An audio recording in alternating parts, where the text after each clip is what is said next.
Free Country 1330 WTRE. Good morning. It's Thursday. It is Thursday. Good morning, everyone, in Tree Country Land.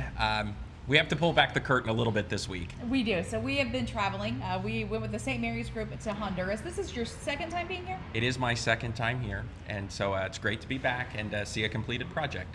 It's really interesting not being here before, but kind of learning the lay of the land and seeing it. I know we've had conversations about it, but seeing this come to fruition and seeing how the residents react has been overwhelming, I think, for everybody on this trip. Yeah, it's really been interesting for me as well, but this is something that I probably normally wouldn't have partaken, but you know, when Linda Weigel and Tom Rickey and Dave Weigel, they reached out about maybe like 2 years ago at this point and said, we're doing this trip. St. Mary's is going to raise about $1 million to build a village in Cuquiagua, Honduras. We would like for you to understand it, talk to the folks that are coming to visit, and just get a better idea of what it is. And it's been just an amazing project where we learn about their sustainability, their economic engines that they work to build in the communities, the hope. There's no reason to sugarcoat it. Honduras is a third world country. And when the folks that are recipients of these homes in this community are the poorest of the poor.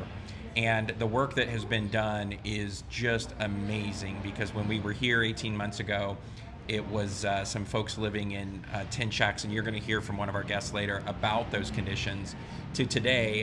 And when we talk about houses, they are homes, but they are 24 foot by 24 foot, 2-bed, a very tiny bathroom, very tiny living room, concrete block structures with a metal roof, and a couple light sockets. It's been really interesting to go through, and we had the opportunity to, number one, kind of walk the neighborhood, and number two, go through the homes. And when you go through those homes, they're living very well compared to what they were. Their water source is outside, their kitchen is outside, some have stoves, some do not, some are fire fed. So they're all still independent, they're living differently than each other, but they've really also come together as a community. And I know you and I talked about that off air yesterday, is that seeing them just come together. And we had the opportunity for the inauguration on Wednesday that you were a part of, but to see them all in one area and come together was amazing. It is, and the joy, the excitement, the pride of their community is astounding. If there were 20 people that showed up from another country and walked down the street that I live on, I don't think anyone would open their front door and say, please come on into my house and look around, and I want to show you what is mine. And it's just been an absolutely fantastic experience, because they're a community, they're supporting each other. They've already opened businesses. There's a couple that have started like little stores, like convenience stores, if you will. And really in a matter of about 3 months, they have done this. Yeah. They have moved in, they've started their business. And I was a little taken back yesterday when we encountered the first one, and she had this small, we'll call it a grocery store, in the front of her home, but also living there. So she's finding a way to maintain what she has.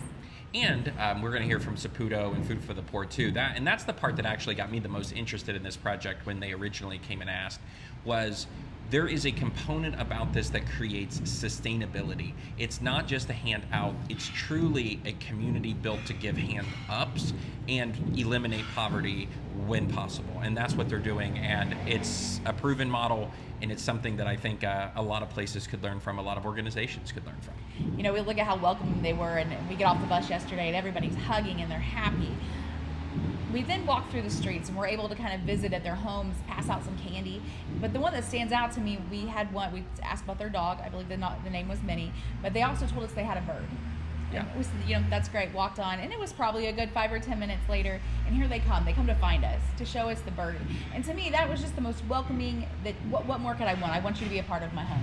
And they want to show you they're proud of it, and they are proud of the home. They're proud of their animals, and they're incredibly proud to have had the support of the St. Mary's organization, of Saputo, of Food for the Poor to help make it happen. There's a lot of thanksgiving to God and to prayers being answered, which is a massive component of this. But also dollars had to be raised, dollars had to be donated and sent, and they are grateful for that as well. This morning we're going to talk to a few different people. We have a great guest lineup that have been involved. We've got a jam-packed half an hour. I bet we don't get it done. The Mayor Jose from Cuquiagua, he's going to be our first guest.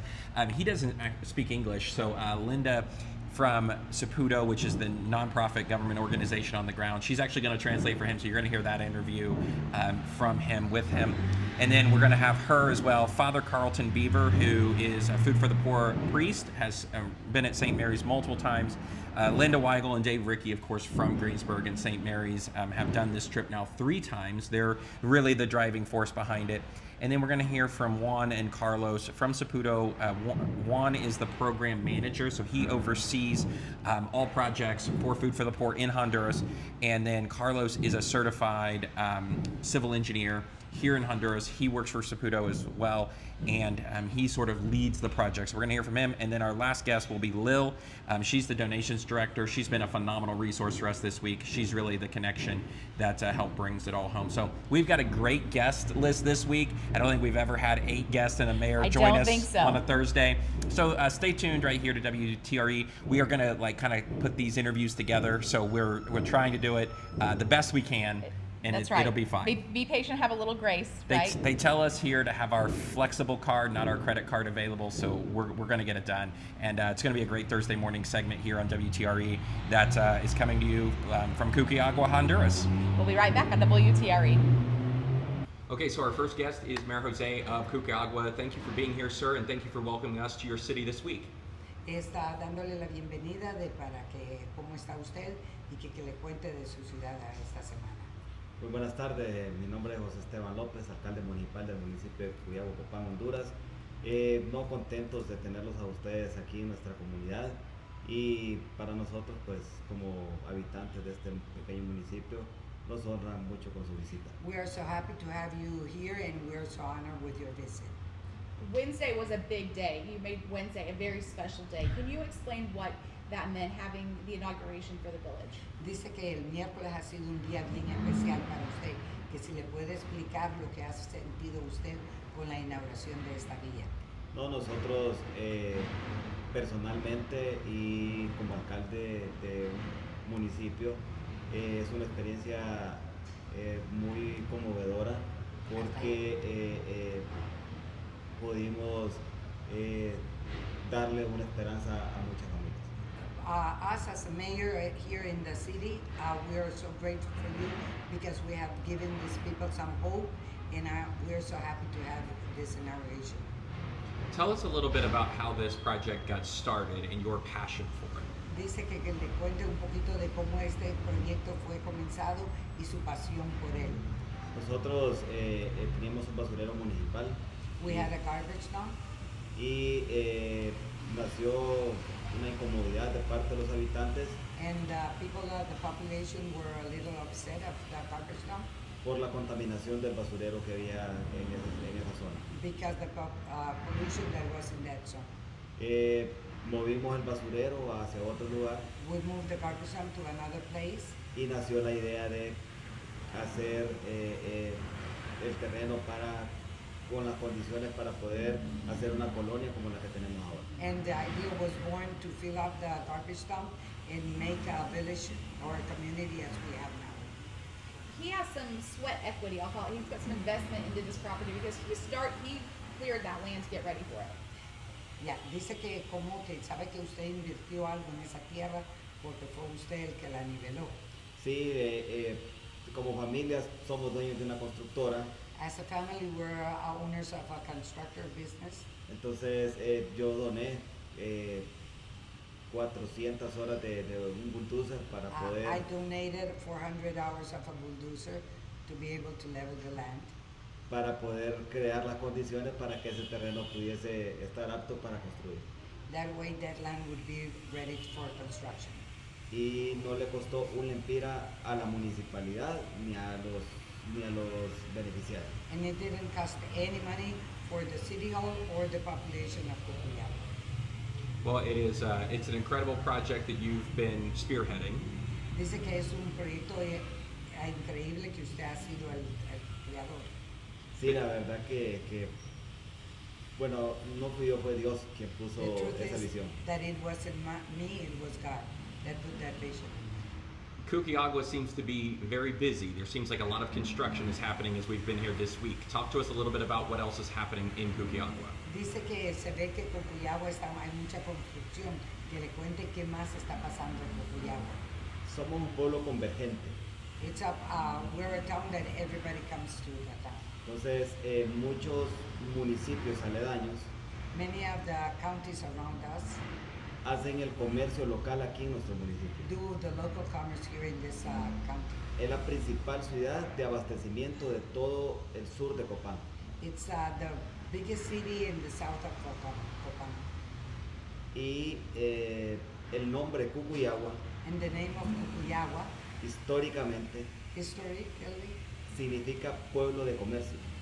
the name is Commerce Town. Perfect. Well, thank you, Mayor, for being so welcoming this week, and thank you for joining us today. Gracias, dice, por estar con nosotros hoy y darnos tan buena bienvenida. No, nosotros somos y nos caracteriza ser un pueblo acogedor.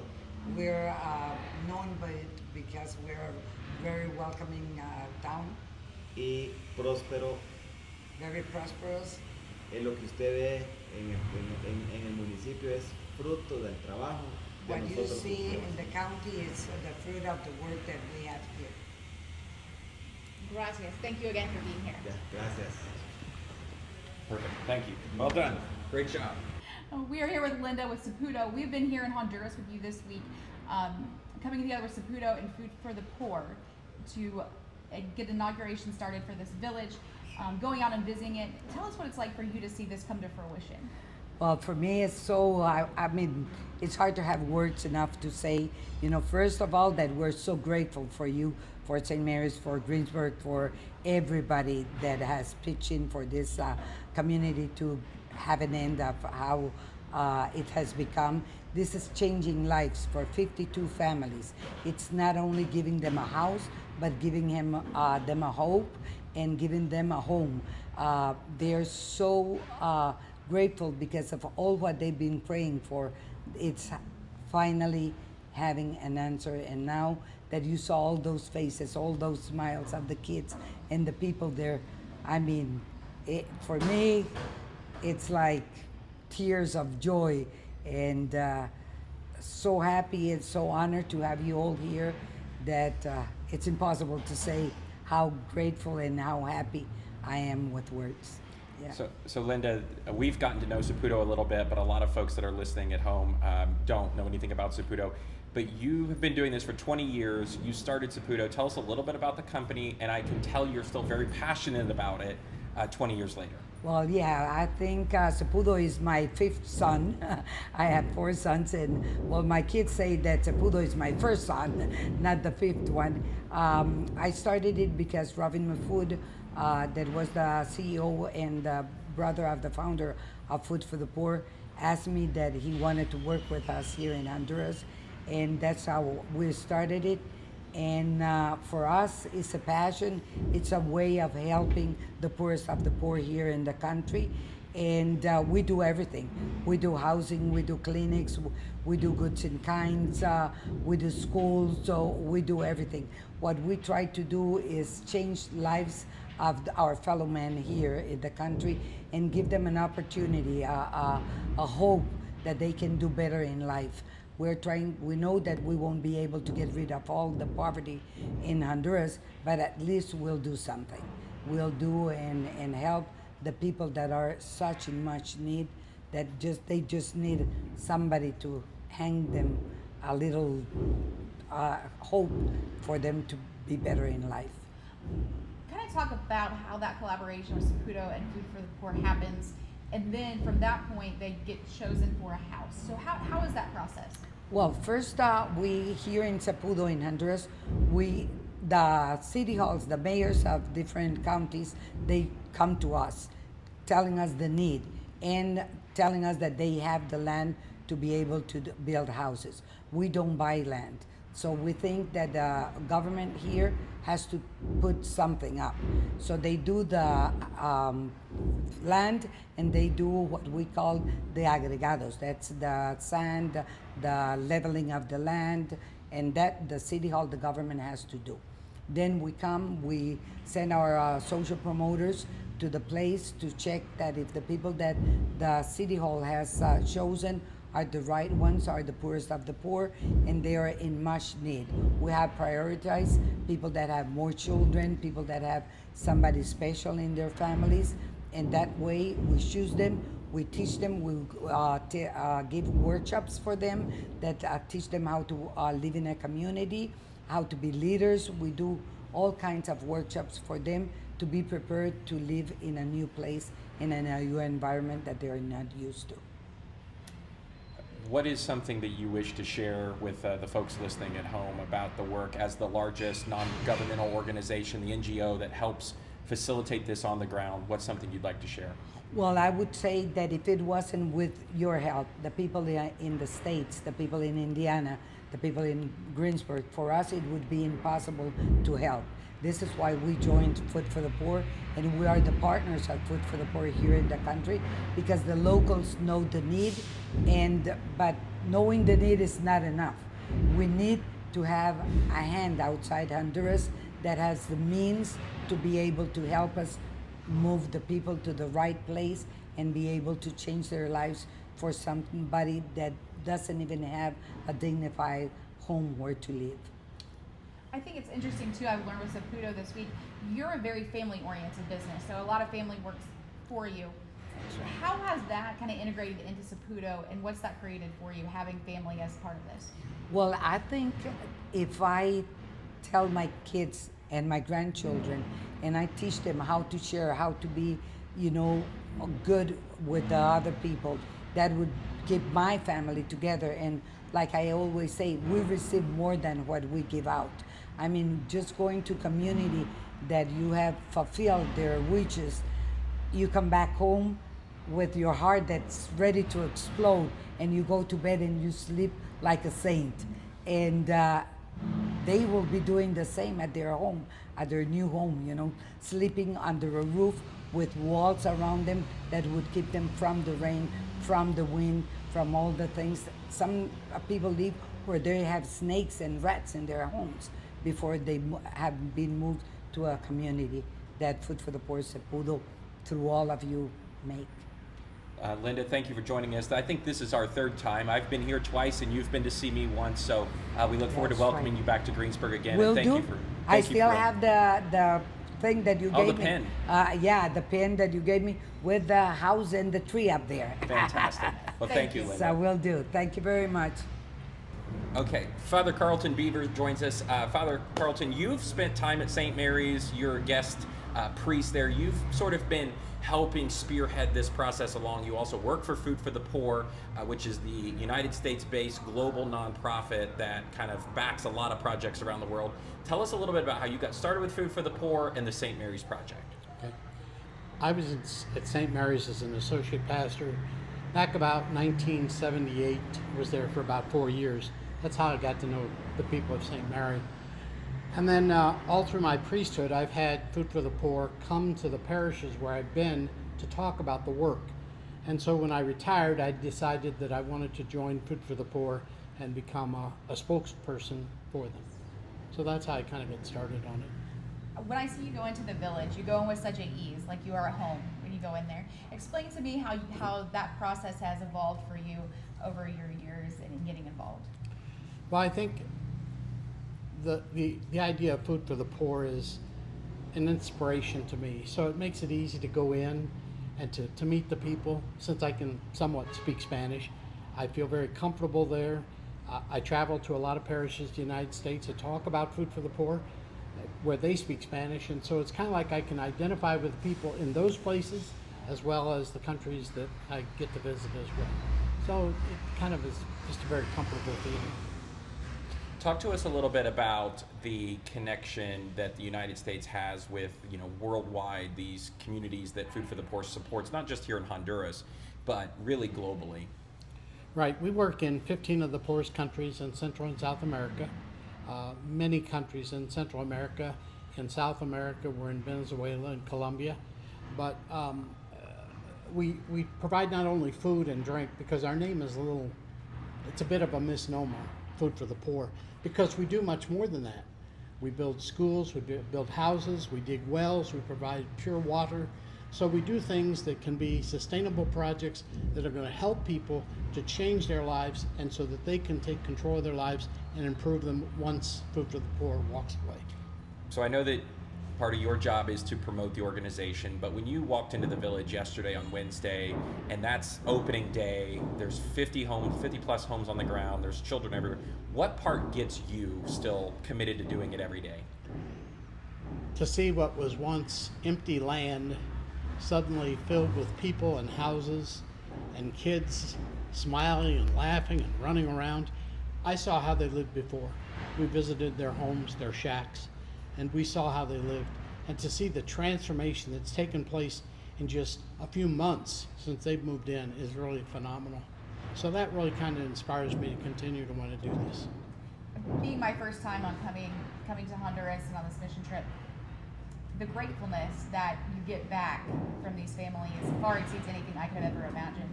And you get to experience this every time that you come. But how have you seen that change over the years, or from the beginning they've been as grateful as they are today? I think they were grateful the first time we came, because we gave them some hope, a promise that we were going to come back and we were going to help them change their lives.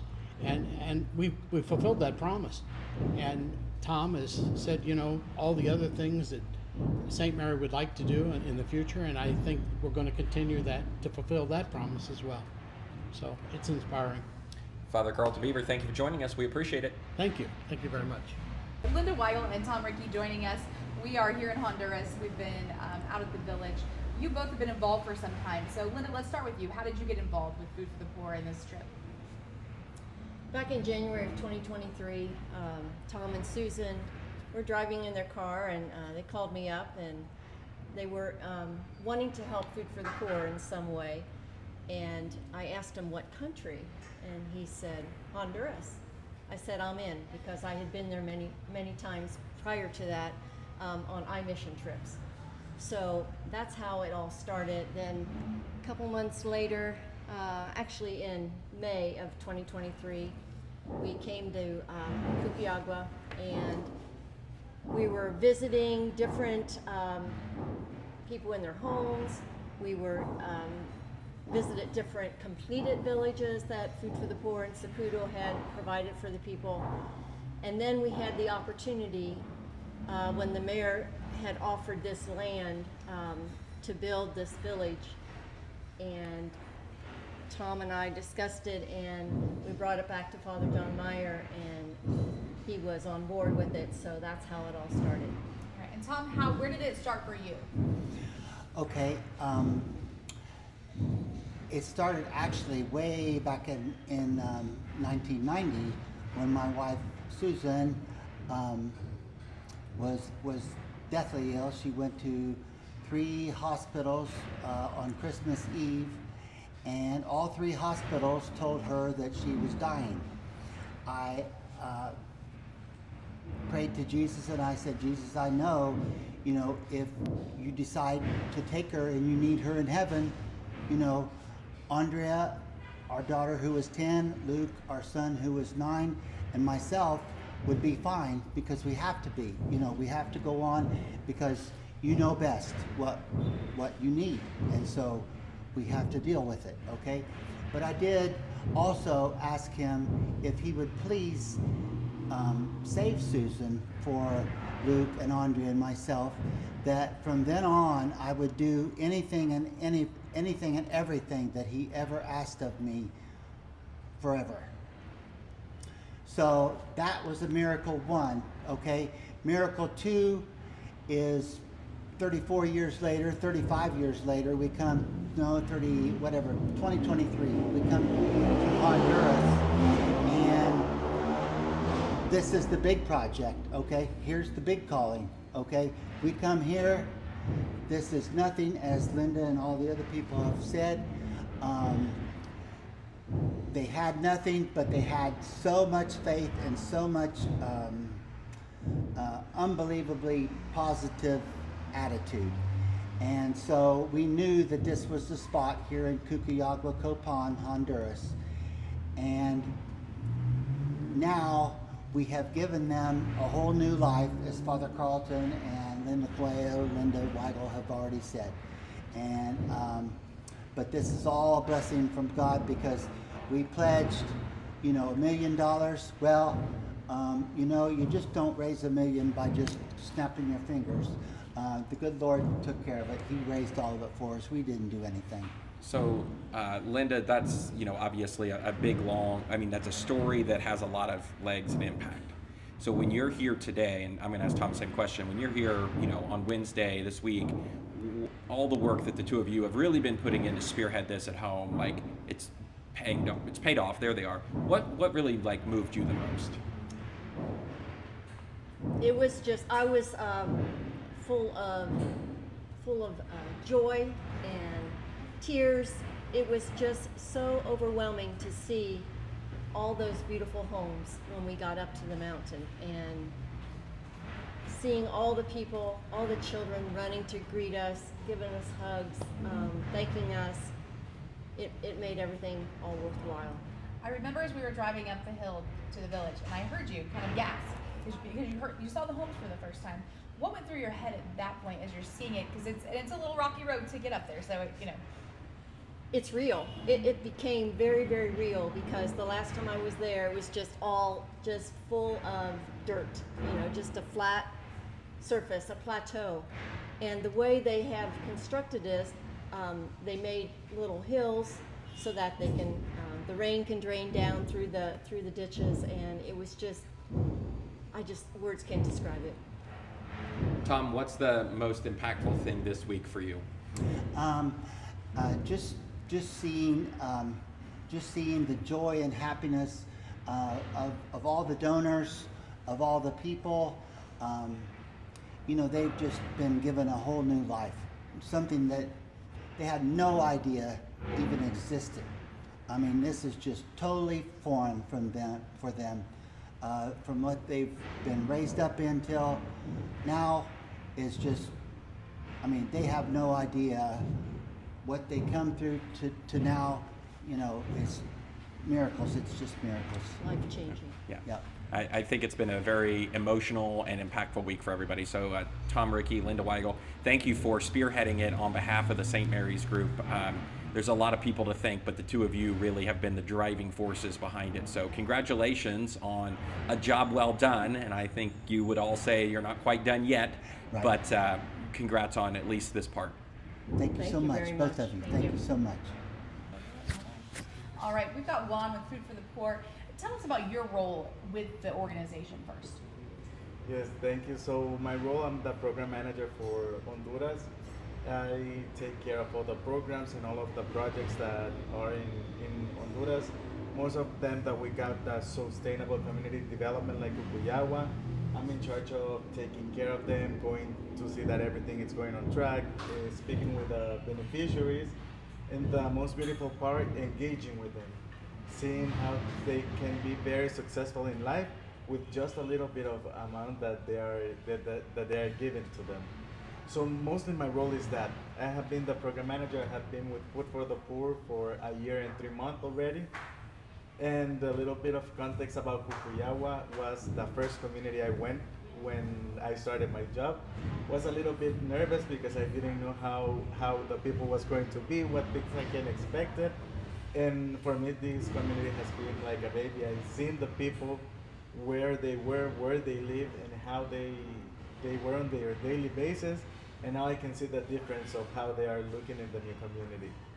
And our other guest with us at this moment is Carlos. You're a civil engineer with Saputo, so you work with Linda's nonprofit organization helping develop these communities. Tell us a little bit about how you got started in that, and then specifically the project here in Cucuagua. Yes, as you said, I'm a civil engineer. I've been in Saputo almost 7 years now, and my role basically is the same as one in Food for the Poor, but I am a project manager for Honduras. So my role basically is working in the proposal of this type of project, which are sustainable communities. And Cucuyawa is one of the latest communities that we have done so far. And so what I work in this project is I determine if it's feasible to do the project. And what kind of goes into that? I mean, we heard Linda talk about land. Obviously, there's a donor component, but what are some of the other things you're looking for when you decide with the team whether something's sustainable or not? Okay, we have three important aspects in this type of projects. One is infrastructure, the other one is the social aspect, and the other one is the economic aspect. So we work in these three topics to see if the project has a lot of opportunity of success. Juan and I had a chance to speak earlier about healthcare. But as you're out in these communities, you are the one that knows what's going on. You know how everyone is taken care of and what they're involved in.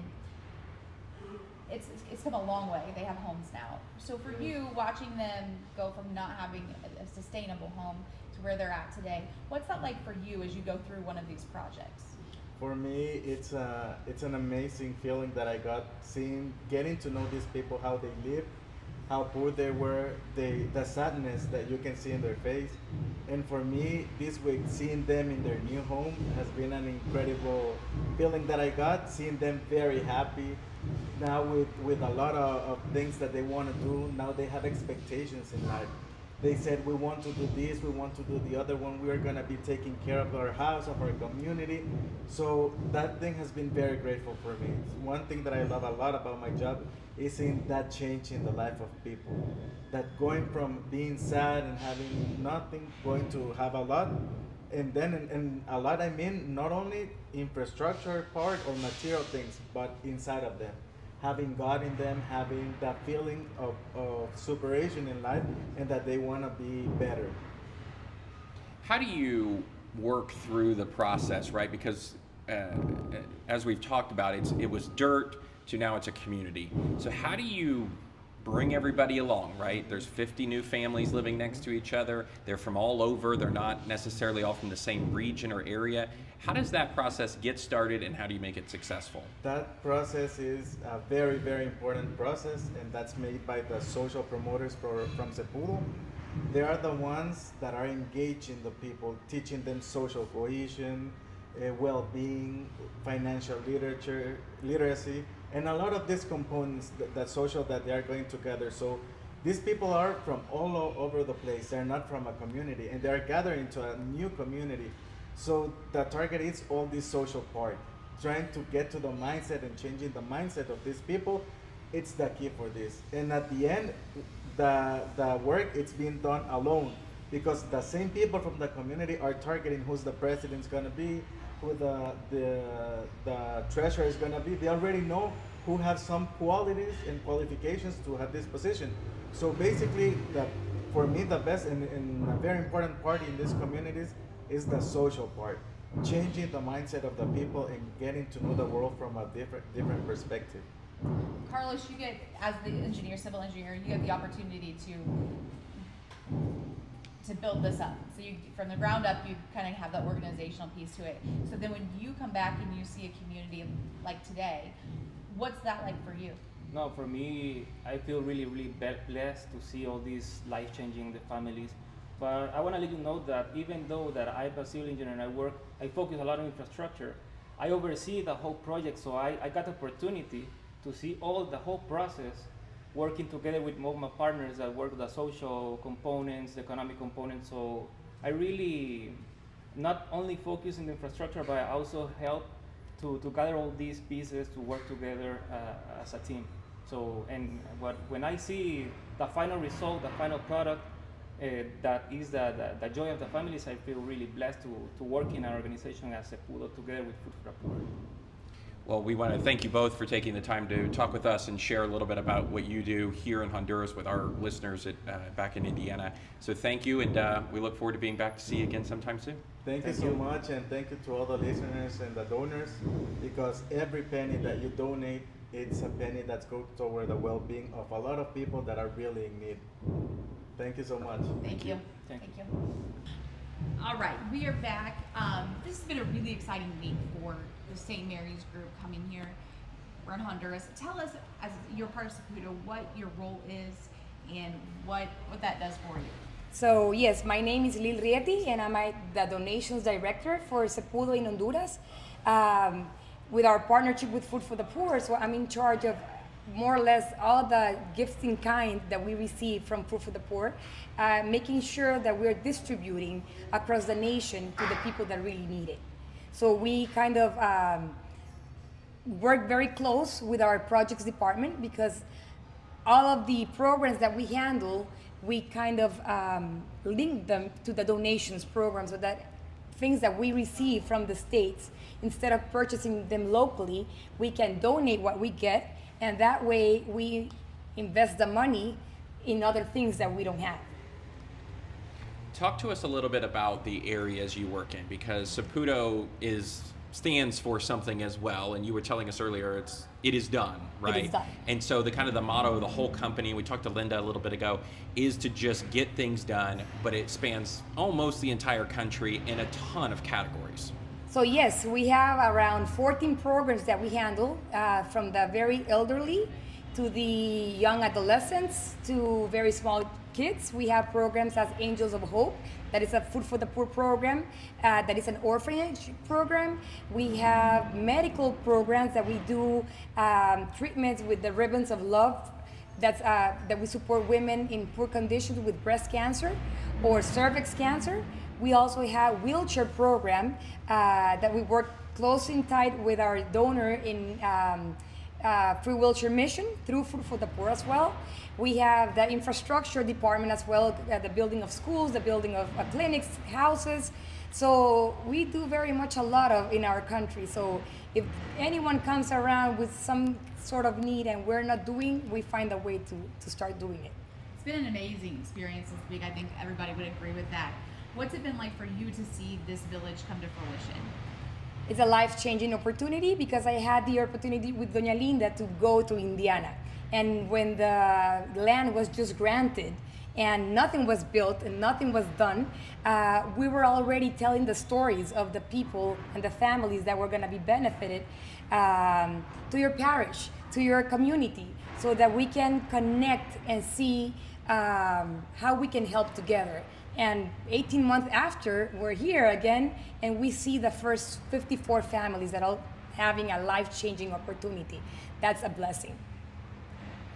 When you look, and it's hard to imagine without seeing it, but you look at what, I want you to explain, I guess, to the people at home, the homes that these folks started with compared to where they're at today.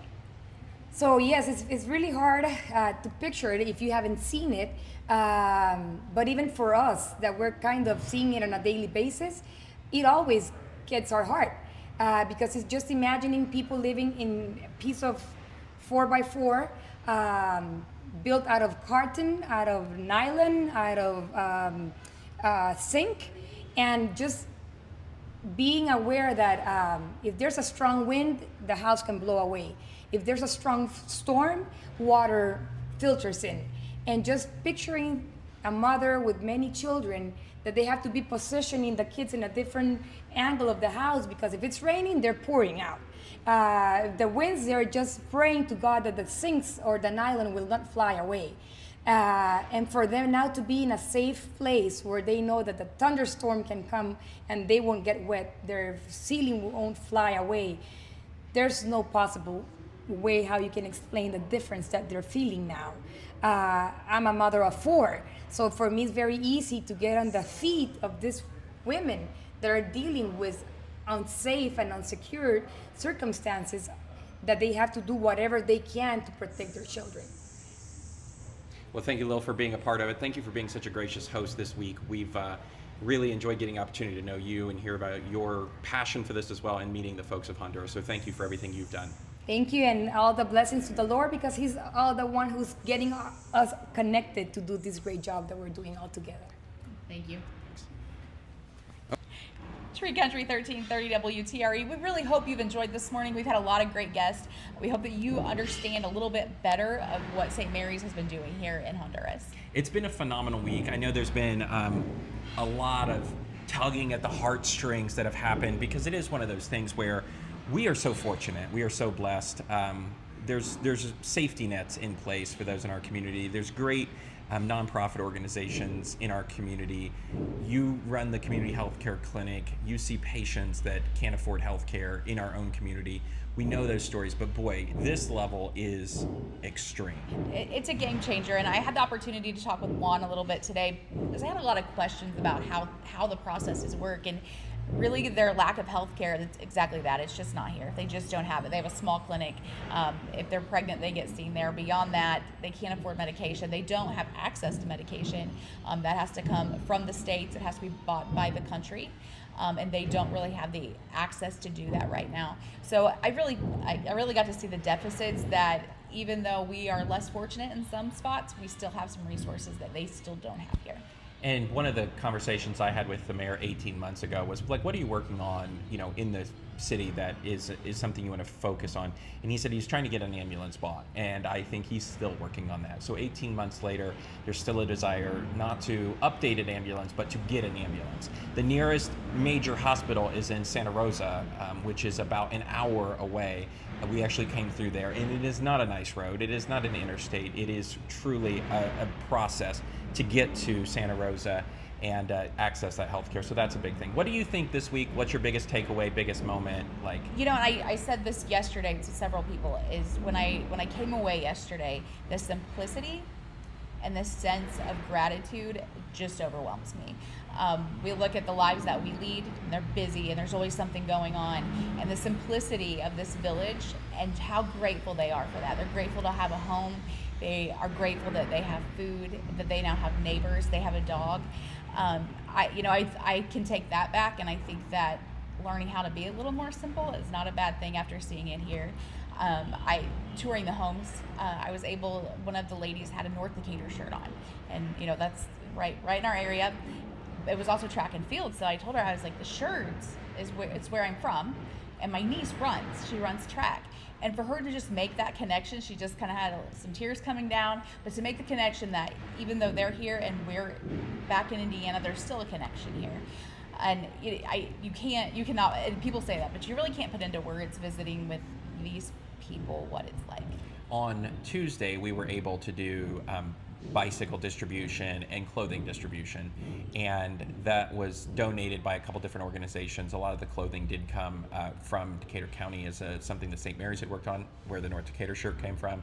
I saw a St. Mary's Jeep Ride shirt today. There were some other like Decatur County shirts too. So the part that we take away from that is they went home and those are their new clothes, and they were excited to wear them on Wednesday. Because Wednesday we saw the North Decatur shirts, the Decatur County shirts, the different charity organization shirts that people sometimes wear for a while and then donate, and those were their new clothes, and that's what they were wearing to the inauguration, to the opening of their neighborhood, and that really elevates that experience for sure.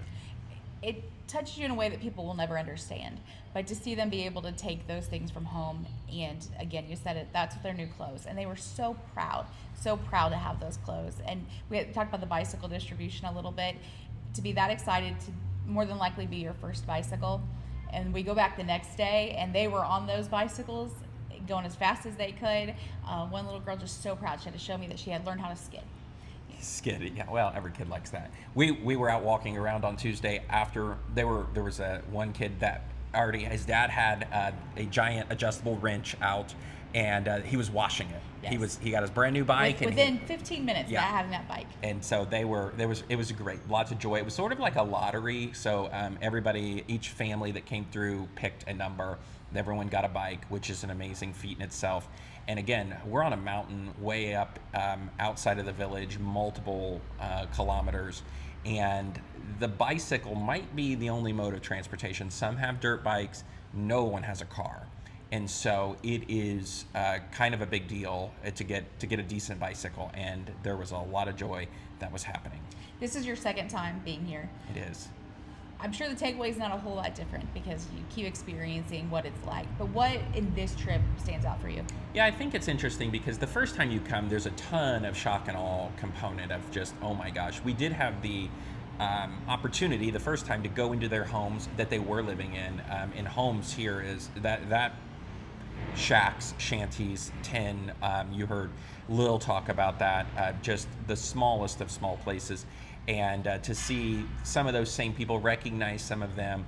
Had a really interesting encounter with a guy named Kevin. He's a single dad. Last time his son played with this little car that we brought and was just mind blown that was like the coolest thing ever. So then to get to see them again, have that opportunity to reconnect and see them in their new house. Now they have I brought another one of those cars, and then also the bicycles. And so it's great to reconnect with them. Super grateful. And it's interesting because I think generally someone might say, well, they're just happy to have something. No, like they are unbelievably grateful that somebody cared so much to build them a house. During the distribution of clothes and bicycles, you heard thank you how many times? Over and over and over again, right? And when you sit there and you look at it, and we've had this discussion, if that was back in Indiana, it would be a different encounter, right? But being there and then being so grateful for just this little bit that they have. But every one of those kids, and this amazed me, came up to everybody and wanted a hug and wanted to interact. And what I thought's interesting is in this state, you don't get that. You don't get kids just coming up to you. And when I say kids, I mean a massive amount, 50 or 60 kiddos. And they're not being prompted and pushed by adults, right? Their parents aren't saying, go do that. Like they were just everywhere to do that. And it is very, very impactful. It's very moving. It's a bit of a commercial, I guess you could say, since I'm going to say it, but I would encourage everybody to do it. I mean, this is something I did not grow up going on mission trips. I grew up in the Catholic Church, but I've never done one. And 18 months ago was the first one. This is the second one, and it's pretty impactful. And I think everybody should experience it at least once. And if you can't, that's okay. And I understand too, because I've had a lot of people say to me, like, "Well, you're the mayor of our city. Why are you going there?" And I'm like, "Well, I'm going in my personal capacity, not my official capacity." But it's so different, it's so wild that individuals that are so destitute have so much joy and pride and appreciation. And I think everybody can learn something from that. I know I have, and look forward to continuing to not only work on our community, but see what else we can do around the world. This has been an absolutely fabulous week. I think we all walked away with a little bit warmer heart and learned a lot of lessons. I look forward to coming back and see what we can do medically to hopefully make a difference here. But I think for now, we'll say goodbye from Honduras. Probably an extended Thursday show here, but thanks for hanging out with us. And Emily, thanks for you and everything that the WTRE team has done this week to help the St. Mary's group share. You can look at some of the other videos, I think, online as well. Yeah, so the inauguration should be up at this point. So just go to WTREcommunity.com, click that Facebook or the YouTube button, and that'll take you there. You can watch the inauguration. That in itself, very moving. The gifts that they handmade and gave to different people. The entire thing was just a great thing. All right, from Honduras, we're going to say adios. Adios. We'll see you next Thursday.